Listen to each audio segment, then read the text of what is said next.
Join us on Coast to Coast with Heather Dawson, where lifestyle meets inspiration. Top lifestyle trends that shape the way we live, from the desert to the coast to the bustling streets of global hotspots. Heather brings you the stories, trends, and lifestyles that make our world extraordinary. Celebrate the rich tapestry of life only on Coast to Coast with Heather Dawson.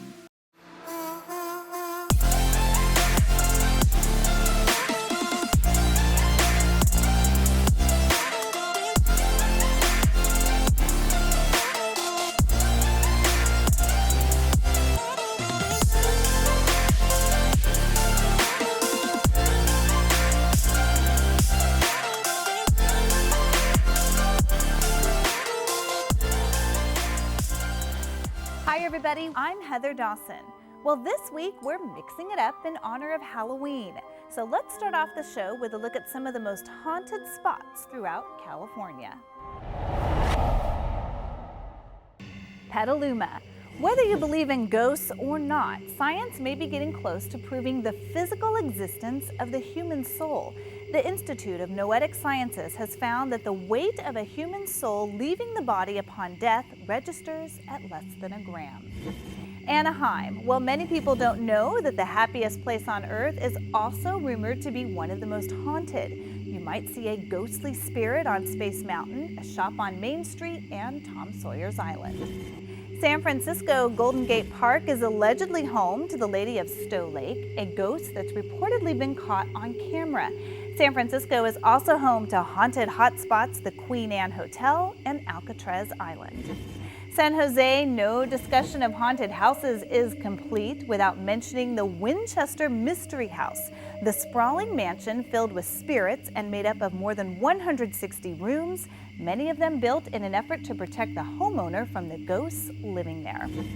Bakersfield, one of the city's most enduring legends is of the ghost that haunts the town's Central Park. The spirit of a woman with a flowing robe has been seen walking along the park's canal at dawn. One of the most haunted hotels in America is in California. Hotel Del Coronado is thought to be haunted by Kate Morgan, a young girl who died near the hotel a century ago.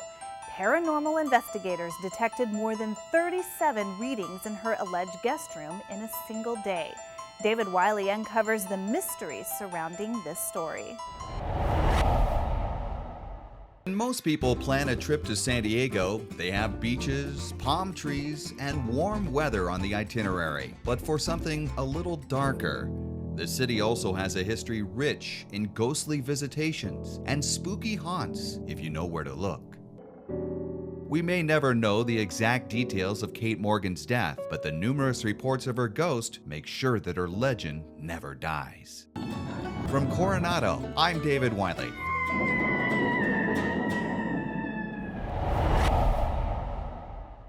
So do you believe in ghosts? Well, according to a new AP poll, 1/3 of people say they do. And nearly 1 out of 4 say they've actually seen a ghost or felt its presence. If you're a true believer, you might want to head to Long Beach. Chad Rohn shows us the spooky side of the Queen Mary, one of the most haunted hotels on record.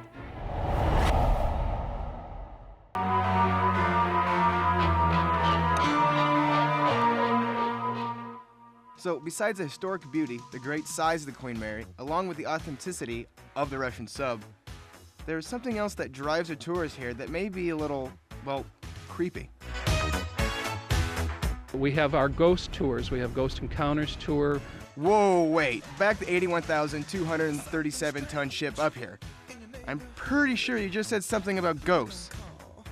Oh, no, wait a second, I see. That's just a gimmick. Something to bring the tourists in, huh? There's no ghosts. Right, Will? We get reports almost on a weekly basis of people seeing things or feeling things that are unexplainable. And this is hatch door number 13, and the story that is really probably the most famous ghost story aboard the ship deals with an accident that happened here.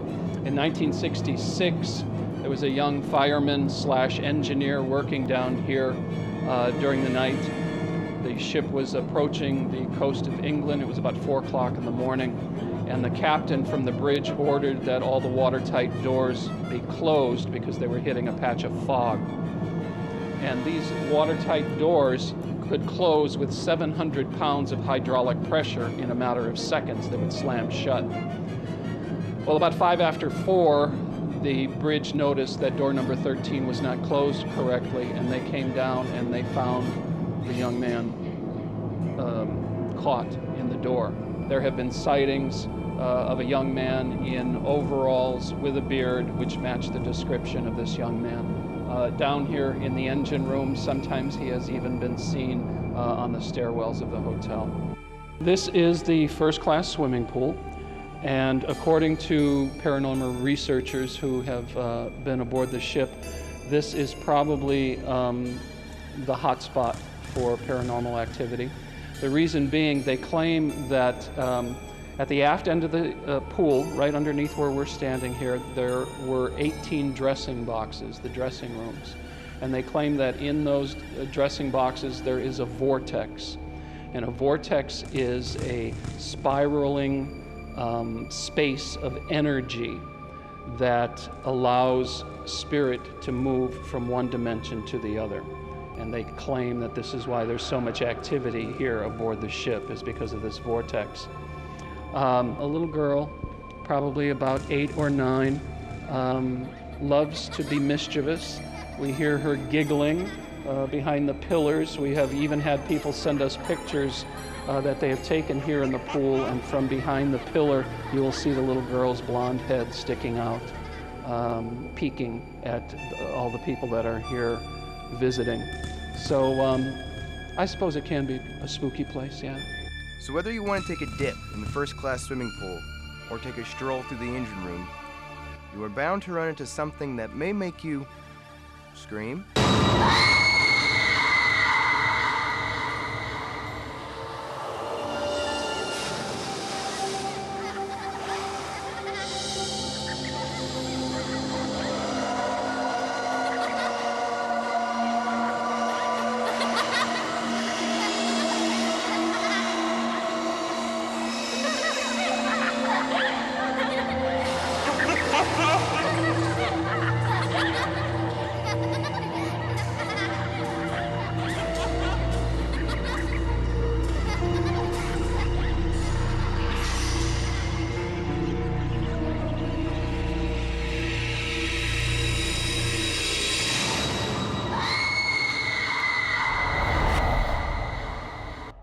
And coming up, we'll continue showing you the scariest spots in California with a trip to a San Francisco ghost hunter that wants you to know that some spirits don't go quietly into the night. Plus, for horror movie fans, Halloween has come to mean one thing. We promise we won't get too gory on the red carpet. So stay with us for our special Halloween show.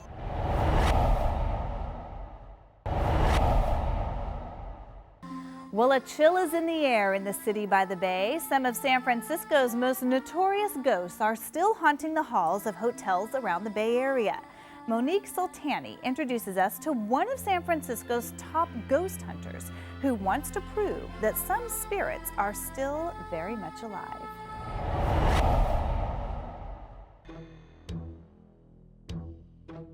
On this All Hallows Eve, the city by the bay has been taken over by the creatures of the night. San Francisco has ghosts.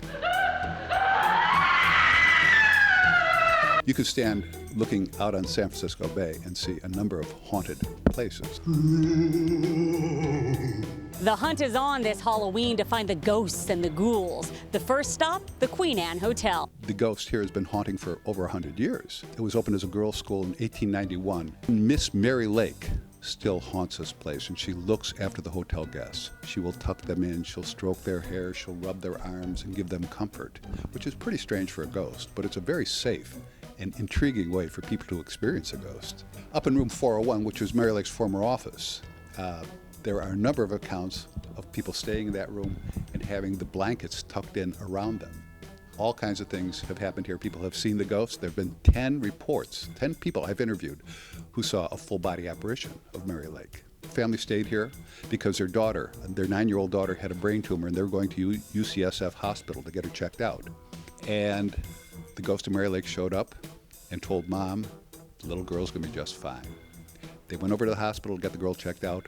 Her brain tumor is benign. The Queen Anne Hotel is just one of the many historical haunts scaring up the city. There's a ghost right across the street of Mary Ellen Pleasant, who was a leader in the Underground Railroad movement. And if you say something bad about her, you're going to get popped. The Golden Gate Bridge is notoriously haunted, too. It's unfortunately been the site of many suicides. I think the most haunted place in San Francisco is probably Alcatraz Island. The extreme emotion there, these were the worst of the worst criminals that this country ever produced. A lot of cultures feel that a ghost cannot cross running water. And with tidal action, the strong tidal action in San Francisco Bay, that means that those ghosts are there for eternity. Bringing you the best in California. From San Francisco, I'm Monique Saltani.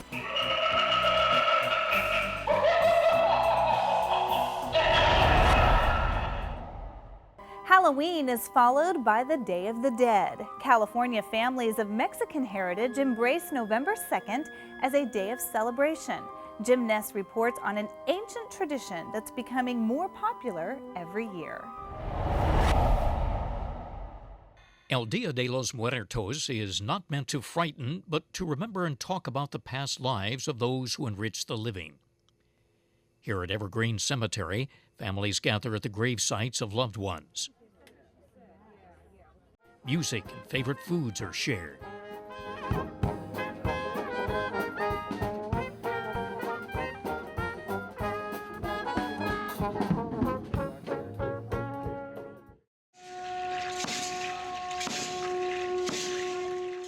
Nighttime in downtown Riverside brings out colorful shrines and images fitting for this Day of the Dead.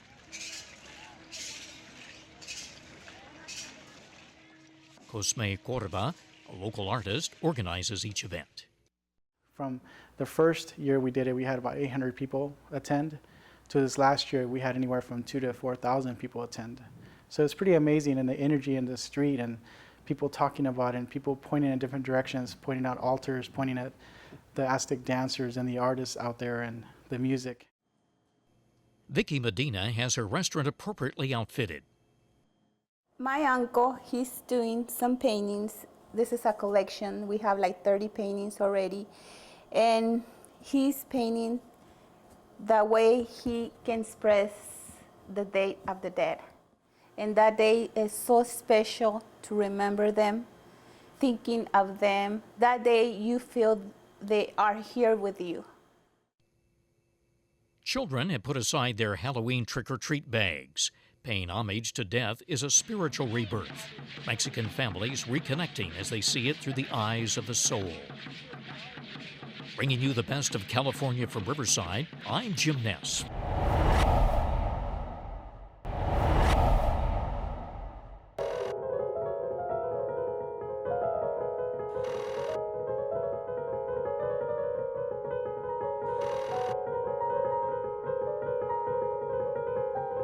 And now it's time to take a look at the best of entertainment with a Halloween twist. If you're looking for something spooky you can actually watch with your kids, The Monster Squad, Fright Night, and Poltergeist top the list for family-friendly scary movies. Well, as usual, this year's most popular Halloween costumes are celebrity-focused. Halloween is one of the most exciting nights of the year for kids, but it's also a time when parents start thinking about how to keep everyone safe while trick-or-treating after dark. Joining us today is tech family safety expert Marina Duarte. Thank you so much for joining us today, Marina. No, thank you for having me. So, what are parents most concerned about for Halloween? Yes, as you know, Halloween is a magical night for the kids. They look forward to this night, but at the same time, for us parents, it could be a little bit stressful.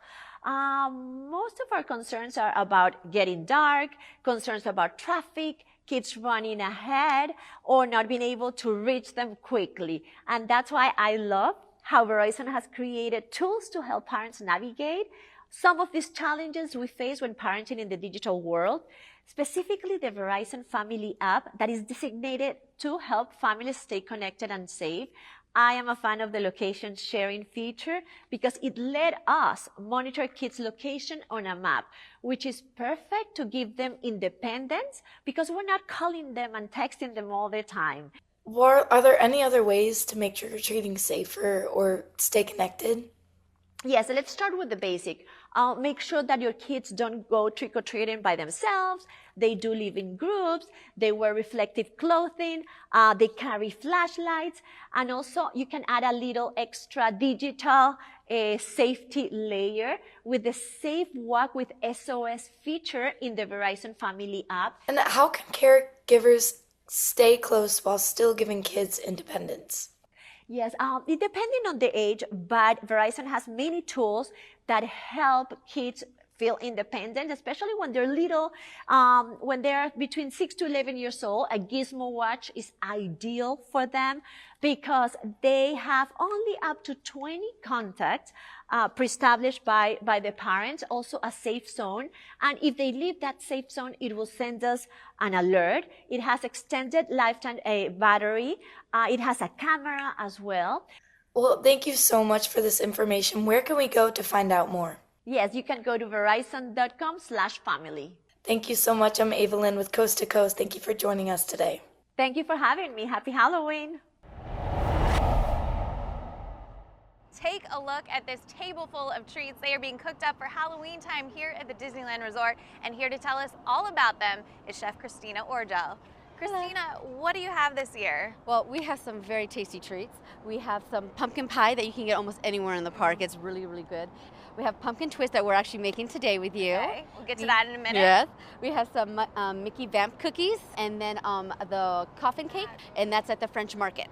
Okay, well, you've got all sorts of things being offered here. You told me about these pumpkin twists. Yes. Let's get to it. Yes, beautiful. Would you like to help me today? Yeah. I love it. I'm such a pro at this. So the pumpkin twist can be found in Disneyland in Fantasy Fair area, and then in California Adventures in Cars Land. Okay. And what is involved in those? So this has a puff pastry. So puff pastry is a dough that's folded with a lot of butter, like many, many layers of butter. You can never have too much butter. Never right? enough butter, no. Wonderful. So we're going to start with this nice rich layer of that. Okay. And then we're going to have a scoop of pumpkin puree. So this is a pumpkin puree. It's almost like a pumpkin pie. Okay. It has pumpkin pie spice. It has cinnamon. It has nutmeg. It Is has that like all of you those. just buy already pre-made, or do you have to actually cut up a pumpkin and do all that? Oh yes, yeah. You can use pumpkin puree. Okay. That's already ready for you. We're going to spread it around. Okay. Okay, so you're going to make a nice thin layer.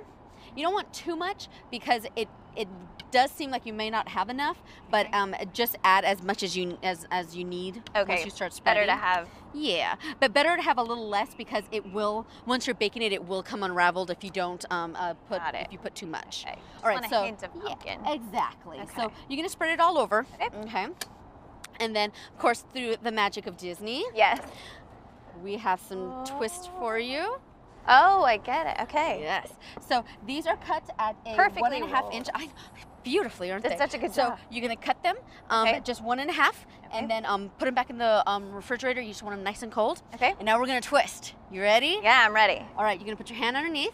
Okay. Bring your other hand over and just keep twisting. So start at the top and just keep going, like moving your hand down the twist. Why does mine not look like yours? Wow. Yours kind looks of a sad twist. Perfect. Oh, there we go. Perfect. Okay. All right. Then, if you'd like to egg brush Oh, this. This is just an egg wash. It's egg and milk. Okay, and is this what gives it that golden brown? Yes, it's color it when has you're so done? much butter in this dough, so it already will be nice and golden brown. But this will just help out with a nice shine. Oh, okay. We like shine. Yeah, and all you do is just brush it Shine on. and sparkle. And then after that, you're gonna have this it is is crystal sugar. Okay. So it's like a really hard grain. It's almost like the sugar in the raw. Oh. And it has some spice in there as well. Okay. So go ahead and just sprinkle that on top. There you go. All right. Extra sparkle for mine. Beautiful. Okay. All right, and we're gonna bake more these. Disney magic. More Disney magic. Coming. And look at your twist. Ooh, boy, I did good. You did really well. I am pretty great at this. So these bake for about 20-25 minutes depending on your oven, but until they're nice and golden brown. Wonderful. And tell me one more time where people can find these. So this in Disneyland is Fantasy Fair area, and then in California Adventures, it's Cars Land. Or of course you can make them at home. Please. And may I try by? Oh, I would love for you to. Maybe I'll break off a little ahead. piece. I know. Good stuff. Definitely you should come here and try them at the Disneyland Resort for Halloween. Thank you for joining us for our special Halloween show. If you missed anything, you can go to our website. Have a safe and happy Halloween weekend. We'll see you next time.